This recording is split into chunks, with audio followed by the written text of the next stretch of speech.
स्थानीय पुलिस को सूचना मिली कि गढ़चिरौली के घने जंगलों में नक्सलियों का जमावड़ा है। 50 लाख का इनामी नक्सली मिलिंद तेल तुमड़े अपने गुर्गों के साथ किसी बड़ी वारदात को अंजाम देने की साजिश रच रहा है, जिसके बाद लाल आतंक के खिलाफ ऑपरेशन शुरू हुआ। करीब 10 घंटे तक जंगल के बीचों बीच भयंकर गोलीबारी होती रही और जब गोलियों की आवाज थमी तो 27 खूंखार नक्सलियों को उनके अंजाम तक पहुंचाया जा चुका था। मिलिंद तेल तुमड़े समेत 20 लाख का इनामी लोकेश उर्फ मंगू पोड्याम और 16 लाख का इनामी नक्सली शिवा रावजी गोटा मौत के घाट उतारा जा चुका था।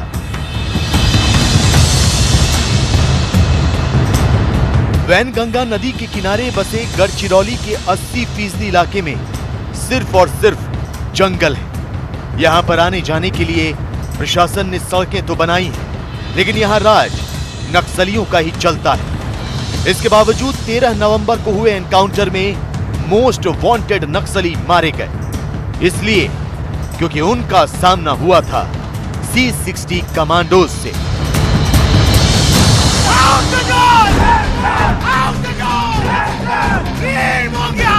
आज हम आपको दिखाएंगे कैसे नक्सलियों के गढ़ में घुसकर C60 कमांडो ने 13 नवंबर को अपने ऑपरेशन को अंजाम दिया, कैसे घने जंगलों में घुसकर नक्सलियों पर प्रहार किया, कैसे इनामी नक्सलियों को भनक भी नहीं लगी और उनका खेल खत्म कर दिया गया। महाराष्ट्र पुलिस की गढ़चिरौली पुलिस में C60 कमांडो एक स्पेशलाइज्ड कमांडो टीम मानी जाती है, जो सिर्फ एंटी नक्सल ऑपरेशन को अंजाम देती है। न्यूज 18 इंडिया पहली बार आपको दिखाएगा कि किस तरीके से जो ये जाबाज कमांडो हैं वो घने जंगलों में जाकर ऑपरेशन करते हैं। ये पूरी C60 टीम की कमांडो की टीम है, जो sophisticated weapon AK-47 Glock pistol के साथ साथ UBGL यानी कि अंडर बैरल ग्रेनेड लॉन्चर के साथ न्यूज 18 इंडिया की टीम के साथ घने जंगलों में जाएंगे और किस तरीके से पूरे कॉम्बिंग ऑपरेशन और बड़े बड़े ऑपरेशन को अंजाम देते हैं। सबसे पहले आपको दिखाने वाले हैं न्यूज 18 इंडिया की टीम की कमांडो टीम के साथ जाएगी और पूरे ऑपरेशन को दिखाएगी कि आखिरकार किस तरीके से C60 कमांडो नक्सलों जो नक्सलाइट एरिया है उसके अंदर जाते हैं और बड़े बड़े ऑपरेशन को अंजाम देते हैं। गढ़चिरौली के पुलिस कैंप में नक्सलियों की जानकारी मिलते ही C60 कमांडो तैयार हो जाते हैं। कुछ ही मिनटों में C60 कमांडो की टीम अपने अत्याधुनिक हथियारों से लैस हो जाती है। कमांडर का आदेश मिलते ही महाराष्ट्र पुलिस का ये घातक दस्ता एंटी माइन और बुलेट प्रूफ गाड़ियों में बैठकर अपने मिशन को अंजाम देने के लिए रवाना हो जाता है। गढ़चिरौली के C60 हेडक्वार्टर से निकलने के बाद जब कमांडो को एक स्पेसिफिक लोकेशन बताई जाती है, वहां पर ये कमांडो जा रहे हैं। न्यूज 18 इंडिया की टीम भी उन कमांडोज के साथ है। साफ तौर पर देख सकते हैं कि जो पूरी टीम है वो एक एंटी माइन और बुलेट प्रूफ वैन में बैठी हुई है, ताकि ये हमेशा खतरा बना रहता है कि जब भी टीम हेडक्वार्टर से निकलती है तो हो सकता है कि नक्सलियों के ऊपर हमला कर सकते हैं। यहाँ पे जो सड़कों पर माइंस बिछे रहते हैं, उसके लिए बाकायदा एक SOP होती है। सबसे पहले पुलिस की गाड़ी जाती है, सब कुछ चेक करती है कि ठीक है कि नहीं। उसके बाद जिस जगह पर न्यूज 18 इंडिया टीम की मौजूद है, एंटी माइन पूरी वैन है। अगर मैं अपने कैमरे रमेश को बोलूँगा दिखा सकते हैं कि जो पूरी वैन है वो एंटी माइन और बुलेट प्रूफ वैन है, ताकि अगर बाहर से कोई हमला कर सकता है तो उसके लिए जो कमांडोज अंदर एक स्पेसिफिक लोकेशन पे जा रहे हैं वो सुरक्षित रहें। गढ़चिरौली में नक्सलियों के खिलाफ अभियान पिछले कुछ सालों से लगातार चलाए जा रहे हैं। हालांकि इसमें सफलता बहुत अधिक नहीं मिली है। नक्सली सड़कों पर IED लगाकर C60 कमांडो का रास्ता रोकने की कोशिश करते हैं। घने जंगलों का फायदा उठाकर सुरक्षा कर्मियों की नजरों से ओझिल हो जाते हैं। स्थानीय पुलिस भी मानती है कि जहां तक सड़कें बनी हैं और मोबाइल नेटवर्क है, वहीं तक जाना मुमकिन है। लेकिन C60 कमांडो आतंक का अंत करने की कसम खा चुके हैं। अलग अलग जगह पर ये कमांडोज यहाँ पर मौजूद हैं जंगल के बीचों बीच। मैंने आपको बताया था कि ऑपरेशन शुरू होने से पहले ये पूरी तरह कम्युनिकेट करते हैं कि किस तरह से आगे बढ़ना है, किस तरीके से नक्सलियों को जवाब देना है, उस तरीके की ये लोग आपस में इशारों में बात करते हैं। एक टीम यहाँ पर पहुंच चुकी है, दूसरी टीम भी लगातार अब धीरे धीरे जंगल की तरफ बढ़ेगी और जहां पर स्पेसिफिक इनपुट या स्पेसिफिक लोकेशन मिलता है वहां पर उधर जाने की कोशिश करेगी। C60 कमांडो का दस्ता घने जंगलों में कुछ इसी तरह नक्सलियों की टोह लेते हुए आगे बढ़ता है। इस कमांडो दस्ते में शामिल जवान दबे पांव नक्सलियों के करीब पहुंच जाते हैं और किसी को कानो कान खबर भी नहीं होती। खास बात ये कि C60 कमांडो इशारों में बात करते हैं। इशारों में ही इस घातक दस्ते का कमांडर अपने जवानों को अगले कदम की जानकारी देता है। न्यूज 18 इंडिया पहली बार आपको दिखाएगा कि जंगलों के बीचों बीच बिना कोई आवाज निकाले हुए C60 कमांडोज के ऑपरेशन कैसे करते हैं।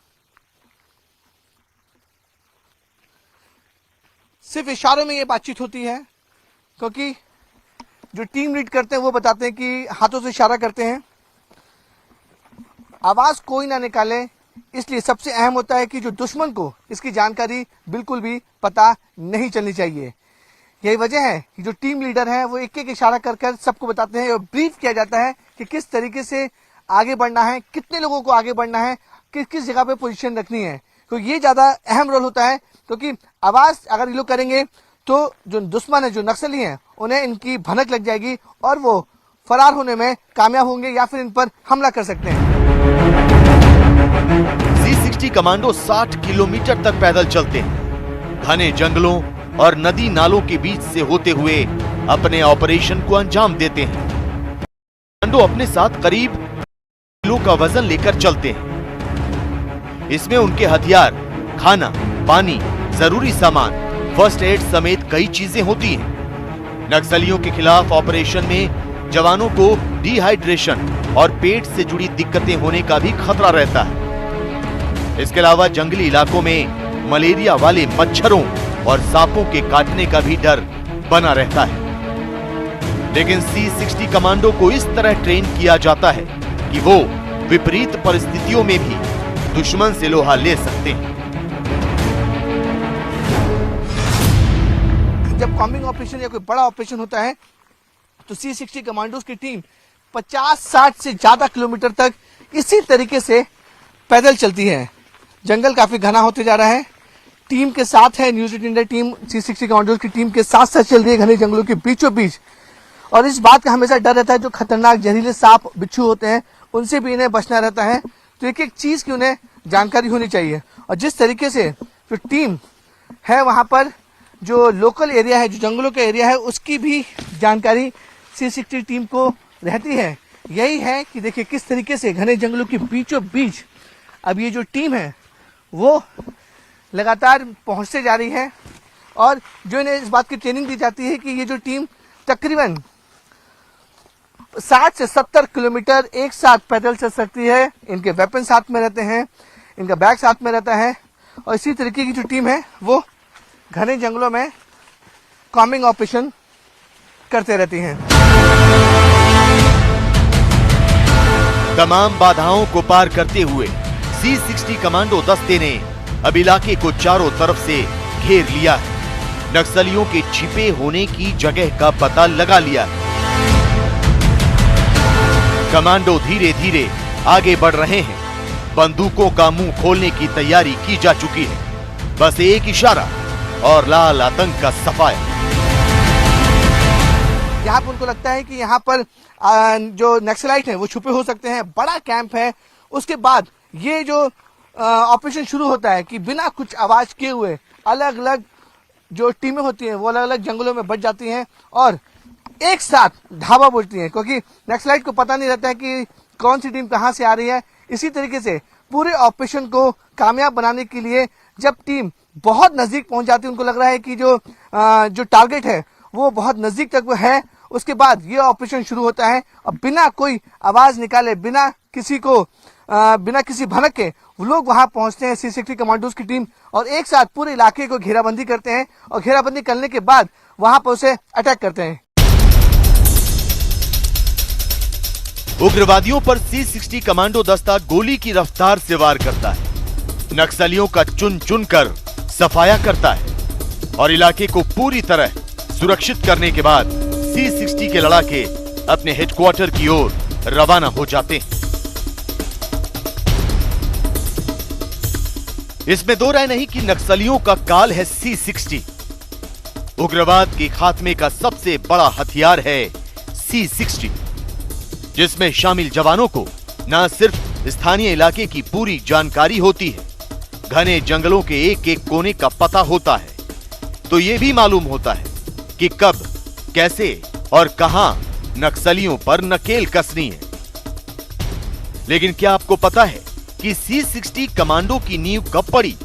आखिर इस दस्ते में शामिल जवानों का चयन कैसे होता है और इनकी ट्रेनिंग कैसे होती है? तो आपको बता दें कि C60 कमांडो की बुनियाद 1990 में IPS अधिकारी KP रघुवंशी ने रखी थी। शुरुआत में इस टीम में महाराष्ट्र के अलग अलग शहरों और जिलों से 60 लोगों को चुना गया, जिन्हें नक्सलियों से लड़ने के लिए ट्रेनिंग दी गई। इसी वजह से इसका नाम C60 रखा गया। नक्सली वारदातें बढ़ते देख इस टीम में और कमांडोज को शामिल किया गया। फिलहाल गढ़चिरौली में 600 से ज्यादा C60 कमांडो मौजूद हैं। किसी भी कमांडो फोर्स का, स्पेशलाइज्ड फोर्स का ट्रेनिंग ये एक कंटिन्यूस प्रोसेस होता है। ये 2 महीने का या 3 महीने का या 6 महीने का ट्रेनिंग करके नहीं होता है।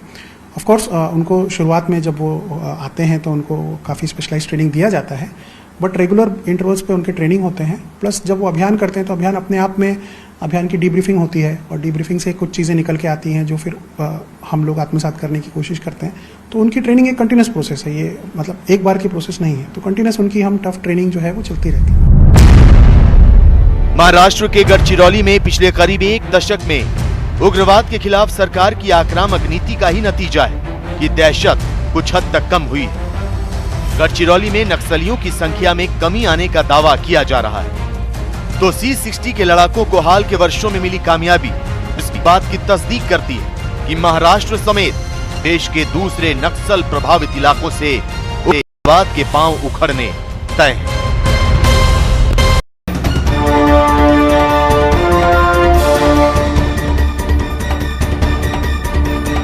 मैं वहाँ जाने के बाद लगभग 22-23 साल नक्सली दल में था, काम किया।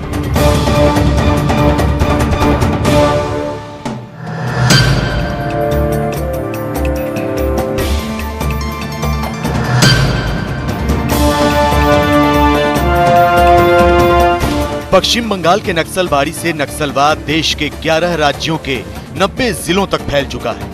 एक रिपोर्ट के मुताबिक पिछले 10 सालों में 1150 से ज्यादा सुरक्षा कर्मियों की शहादत नक्सली हमलों में हुई, 1300 से अधिक घायल हुए। पिछले 10 सालों की बात करें तो महाराष्ट्र के गढ़चिरौली में उग्रवादियों का खूनी खेल खूब देखने को मिला।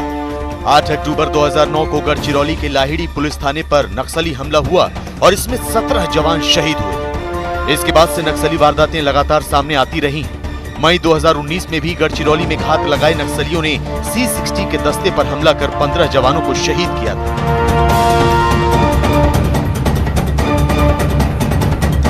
लिहाजा 13 नवंबर को C60 कमांडो ने पूरी प्लानिंग के साथ ऑपरेशन को अंजाम दिया और खूंखार नक्सलियों को ढेर कर दिया। लेकिन खतरा अब भी टला नहीं है, नक्सली कभी भी बदला ले सकते हैं। देखिए, रिटेलिएशन का चांस हमेशा रहता है और इसका मतलब यह नहीं कि हम अपनी अलर्टनेस बढ़ा देंगे या कम कर देंगे। हमारा एक लेवल ऑफ अलर्टनेस हमेशा रहता है और हम अपना, जब हमको कोई ऐसा इंटेलिजेंस आता है या कुछ घटना होने वाली है तब हम अपना ये बढ़ाते हैं। बाकी हमारे स्टैंडर्ड ऑपरेटिंग प्रोसीजर्स हैं जो हम हमेशा फॉलो करते हैं, जो प्रिकॉशंस हमको लेना होता है, जो हम हमेशा लेते हैं, वो हम आगे भी लेते रहेंगे। पुलिस तैयार है, लेकिन नक्सली भी पीछे नहीं हट रहे। नक्सली संगठन स्थानीय लोगों के समर्थन से ही मजबूत हुए हैं। गांव वालों का साथ और जंगली इलाका होने के कारण वारदात के बाद नक्सली भाग निकलने में कामयाब हो जाते हैं। महाराष्ट्र के गढ़चिरौली की ही बात करें तो ऐसा माना जाता है कि नक्सली अपने दस्ते के साथ गढ़चिरौली से दंतेवाड़ा और सुकमा तक पहुंच जाते हैं। उनको जंगल के हर कोने की जानकारी होती है। नक्सलियों को गुरिल्ला युद्ध का प्रशिक्षण भी जंगली इलाकों में ही मिलता है। लिहाजा सुरक्षा बल ने भी अब खुद को उसी प्रकार की परिस्थिति में तैयार करना शुरू कर दिया है। यही नहीं, नक्सलियों को मुख्य धारा में लाने के लिए सरकारें कई तरह की योजनाएं भी चला रही हैं। अभी लोगों को मेन स्ट्रीम में लाने के लिए एक ही बात है कि इस एरिया में चाहे गडचिरोली हो, गोंदिया हो, इस एरिया में जो डेवलपमेंट के वर्क है वो डेवलपमेंट के वर्क करना चाहिए। और ये डेवलपमेंट के वर्क हम करने के लिए हमारे पालक मंत्री भी यहाँ पे लगातार ध्यान रखे हुए हैं और हम महाराष्ट्र गवर्नमेंट भी, माननीय मुख्यमंत्री, माननीय उप मुख्यमंत्री इसमें ध्यान रखे। केंद्र और राज्य सरकारें नक्सलियों को बंदूक छोड़कर आम जीवन जीने के लिए प्रेरित कर रही हैं और इसी की तस्दीक करता है महाराष्ट्र सरकार और गढ़चिरौली पुलिस की ओर से बनाया गया ये नवजीवन कॉम्प्लेक्स। गढ़चिरौली के इस कॉम्प्लेक्स में नक्सली सरेंडर के बाद आराम से अपनी जिंदगी गुजारते हैं। सरकार और पुलिस सरेंडर करने वाले नक्सलियों को जमीन और घर देती है और अपने परिवार के साथ रहने का मौका देती है। 2005 से लेकर अब तक 650 खूंखार नक्सलियों ने गढ़चिरौली पुलिस के सामने हथियार डाले हैं और आम जिंदगी जी रहे हैं, जिसमें कई महिलाएं भी शामिल हैं। न्यूज 18 इंडिया गढ़चिरौली के नवजीवन कॉम्प्लेक्स पहुंचा और वहां हमारी मुलाकात हुई एक खूंखार नक्सली से।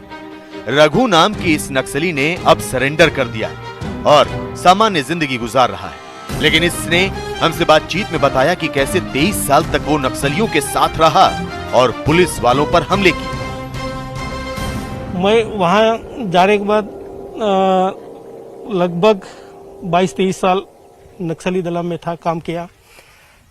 मैं दल सदस्य से लेकर स्टेट कमेटी यानी जेडसी स्पेशल जोनल कमेटी तक वहाँ रैंक में चले गया था। वैसे बड़ा यानी जेडसी जो कमेटी होता है, एक राज्य लेवल कमेटी होता है, उस कमेटी में पहुंच गया था। फिर बाद में